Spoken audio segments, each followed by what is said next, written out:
Doktor, 2 yoshli farzandimni yaqinda uziy qildirgandim. O't qopida zagib bor deyishdi. 2 yoshli bolalarda ham zagib bo'lishi mumkinmi? Ko'pchilik onalar tomonidan beriladigan savollardan biri. Zagib bu orttiriladimi yo tug'mami? Bu holat o't yo'llarini yoki o't tufagining shaklini tug'ma anatomik tuzilishi hisoblanadi. Hammada bir xil bo'lmaydi va tug'ilganda kimdadir S-simon shaklda, kimdadir o't tufagi noksimon shaklda yoki uzunchoqroq shaklda bo'ladi. Bundagi shakli, o't yo'llarining egriligi albatta o't oqimiga ta'sir ko'rsatadi. Agarda farzandingizda shu holat kuzatilsa ham bundan hech ham xavotirlanmang. Faqatgina bu qachon kasallik keltirib chiqaradi. Agar farzandingiz ratsionida zavtrik bo'lmasa o'z vaqtida yoki zavtrik faqat uglevodlar bilan iborat, yog' miqdori yo'q bo'ladigan bo'lsa, o't oqimi yaxshi bo'lmaydi va o't tufagi qisqarmaydi.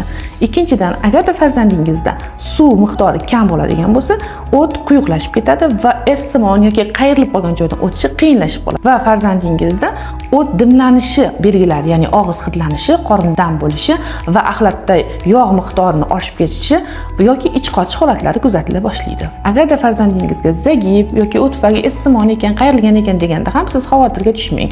Bu holatda faqatgina farzandingizni har doim zavtrik qilishi, zavtrikda yog' miqdori yetarli bo'lishi va kunlik ichadigan suv miqdori yetarli miqdorda bo'lishi kerak. Chunki o't suyuqligining 80% suvdan iborat bo'ladi. O't suyuqligingiz qanchalik suyuq bo'lsa, qayrilgan joymi, S-simon joymi o't o'tish oqimi yaxshiroq bo'ladi. Ko'pchilik odamlarda zagib yoki qiyshayib qolgan yoki deformatsiyalangan o't tufaklari bo'ladi, lekin hech qanday simptomsiz umrni oxirigacha yashash mumkin, lekin ba'zi odamlarda simptomi yaqqol namoyon bo'ladi.